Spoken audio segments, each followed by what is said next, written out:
There was a little while where it felt like I wanted to drink alcohol or a little bit, but then it just kind of disappeared a couple months ago. I kind of just drink water now and coffee. But I mean, obviously, I'm gonna have whiskey again. I love whiskey, but I just haven't. I just haven't felt like one. I haven't poured myself one. I didn't even realize that I wasn't having it until I was talking about drinking with someone. It's like, oh, I just haven't had a dram in a long time. That's how you know you don't have a problem, Maynard. Didn't even notice. Definitely don't have a problem. Whenever I did have whiskey on the regular, it was like one glass. How many shots is a glass normally? Is that like 2? When I pour it, probably 3. Probably 3, yeah. Just for sipping. I usually, when I have whiskey, it's a whiskey that's good enough that I would sip it straight. Yeah. I wouldn't shoot it. I remember when I you know, when you grow up watching movies and stuff, and you get this idea of drinking, and I was like, oh, okay, it's like a glass of whiskey or something. But then you go to like a bar in Sydney, in Australia, where we tax 4,000% on alcohol, because for some reason that's socially accepted as like, oh, if you want to drink, you're gonna pay crazy. And then I was like, wait, so I'm like, oh yeah, I'll get that scotch or something, or you get some whiskey. And then like, you know, just like, oh yeah, just on the rocks, whatever, in a glass, and you look at like what one shot is in a glass, and you're like, that's not any alcohol. There's nothing in there. I was like, okay, I'll get a double. And I'm like, this is costing me $22 or some ridiculous amount of money, and it's still not really a glass of whiskey yet. I'm like, I need to order 3 shots. Oh, it dawned on me that I was like, okay, I see. This is why people earn crazy amounts of money and then still want to earn more, so they can drink in bars, like just so you can drink in fancy bars in big cities, because that shit is so expensive. In Katowice, I remember at the bar I was having like a double shot every night after just like Glenlivet. I think it might have been Kellen, but whatever. It was like in outside the hotel everything was very cheap, but inside the hotel everything was like what it would cost at a bar in Australia. So, you know, a glass of that was $20+ worth of zloty. And that would be my drink for the night. But also, I'd only really have the one. I wouldn't have $20 of zloty worth of beer. You know, it's not like the people that we were sitting and drinking with were spending more or less on alcohol. Like, you know, Smix was still having the cocktails.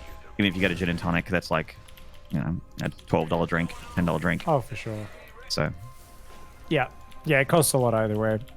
Just kind of dawns on you like how little liquid you get when you're ordering things measured. But yeah, whenever I've had an experience where you go to a place where they like don't do that, they just pour you some by feel, and like or like you go to a country or like a bar where you like order a shot and it costs as much as you'd expect a shot to cost, but it's like literally 2.5 shots. It's just one of those. They just have those giant shot glasses, and you're like, ooh, right, okay. Yeah.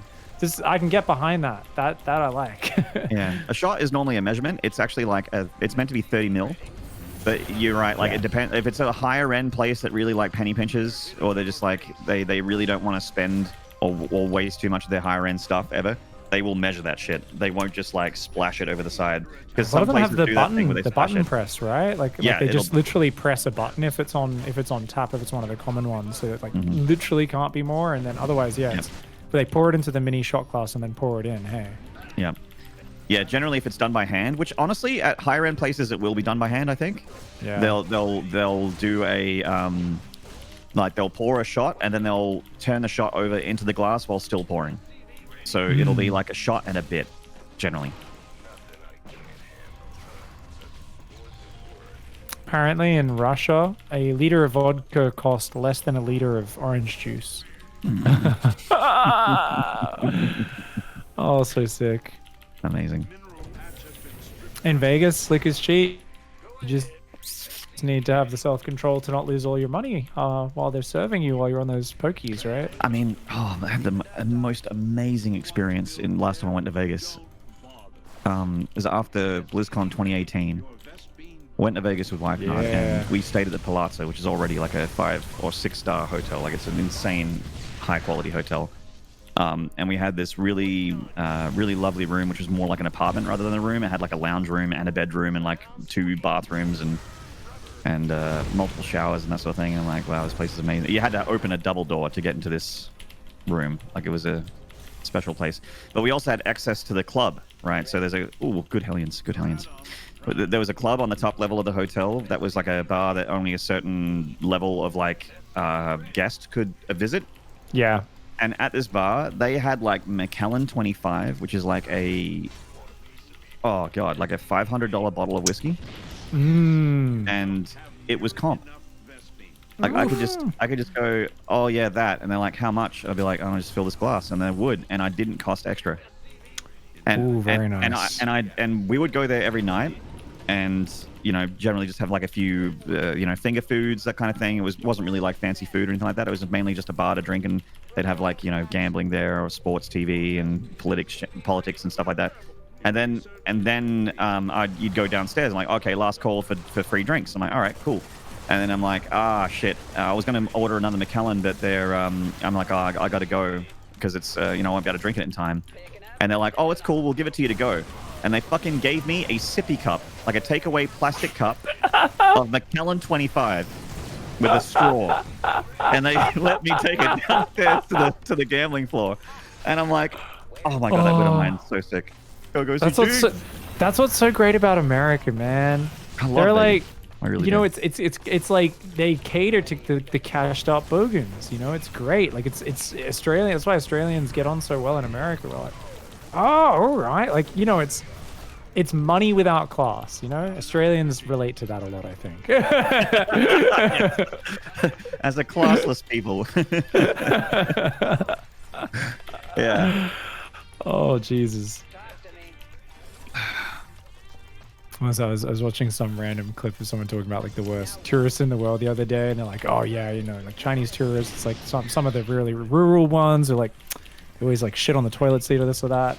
And someone's like, really, you think Chinese? And they're like, wait a second, actually Australians. They're like, Jesus Christ. He's like, fucking bogans, they're so loud, they're just drunk, all they want to do is just get drunk and fight and fall over places. Like, oh Jesus, Australian bogans are the worst tourists, actually. And I was like, yeah, I can imagine that. Have you been to Kuta in Bali? Oh yes. Oh God. That's what bogans do. That's when bogans get to run a different part of a different country. That's what happens. It truly is. I love how like every single person there's like, there's a guy who'll sell me a beer on the beach. My entire holiday is made. Are you telling me I can have a $4 beer and watch the footy in a different country? Fuck yeah, man. By the way, me and Dot loved it when we went to Kuta. It was great. It was amazing. It was great. It was, definitely the local business has learned what the market wants as well. Hey boss. Cocaine,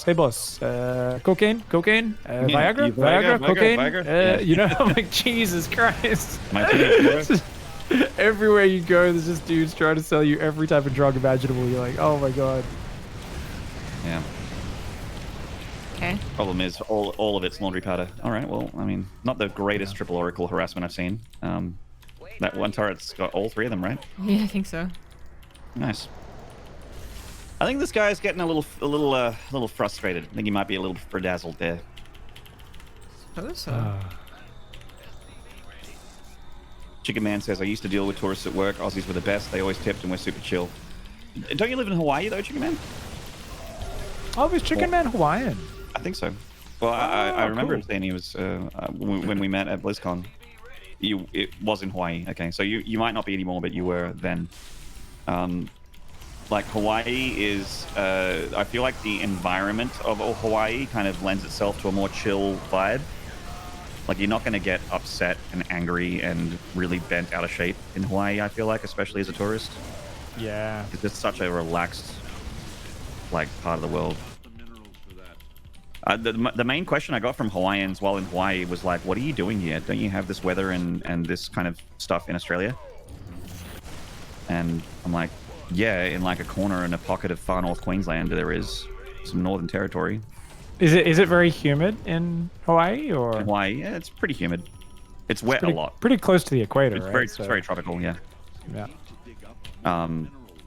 But yeah, like I mean, it's similar to far north Queensland for sure. But I feel like you go to Oahu or something like that. It's more of a It feels very different from Australia in the sense that like the island is really green, and the beaches are all like really high quality and fluffy sand and that sort of thing, and the ones that that are around Waikiki and that sort of thing, even like the touristy areas. Yeah. Yeah, I want to go to Hawaii one day. It's not cheap, of course. No. Being America and stuff. No. And they have to import a lot of different things, of course. Yeah, same thing here in Australia. Australia's not cheap either. It's just it's kind of like going to Australia, I imagine, cost-wise. It's just that obviously we have to deal with our currency being rather weak. Yeah, it's rather bad. Rather bad. Also, right now we can't leave the country unless we're vaccinated. Also, that whole chestnut. What? Or is that just Qantas? Is there other? No, that like the vaccinations aren't out yet. They're saying they're going to institute that. Like they're saying, look, to get confidence back up, they're saying, because the vaccine's like only just launched or whatever, right? So it's not actually out everywhere yet. But they're planning. They're planning saying to do that you can't fly until that thing is out. Yeah. Right. Something like that. That's what I meant. Yeah. Get the jab. Get the jabby jab. It's gonna be tough to send some Australians over to Katowice. You know what I mean? Yeah. Well, I mean, I don't know, Maynard. I think it could help us out. Like, if you you get the jab, might make us better at StarCraft. I'd get the jab. It'll make us better. I mean, I'll lose a few hit points, but I'll be faster in my rate of fire. Yeah, exactly. Just get this to him and. When I'm Grandmaster, I keep hitting that gym to try and give myself like the flesh version of Combat Shield. My man. So, chat, I propose for all of you to vocalize the internal monologue of this Protoss player right now. Is it just a high-pitched screeching or what? Because I feel like they're getting dicked. But he might be like, you know what? I've got a bunch of Colossi. He's only got 2. And there's Vikings. Boys, assemble! Taste my blade. Boop, boop, boop. Oh, well, Colossus has come home. That's why he only has 2. Yeah, he's gonna take one for the team. He's like, I'll take the next Widow Mine hit. No worries. I've never seen a defensive Colossus for Widow Mine drops. What's cool here is Protoss is like, I think I've won. I've done it. And it's like, oh, she still got the whole army, right? She's like, oh, if that army that picked off my 3rd comes home,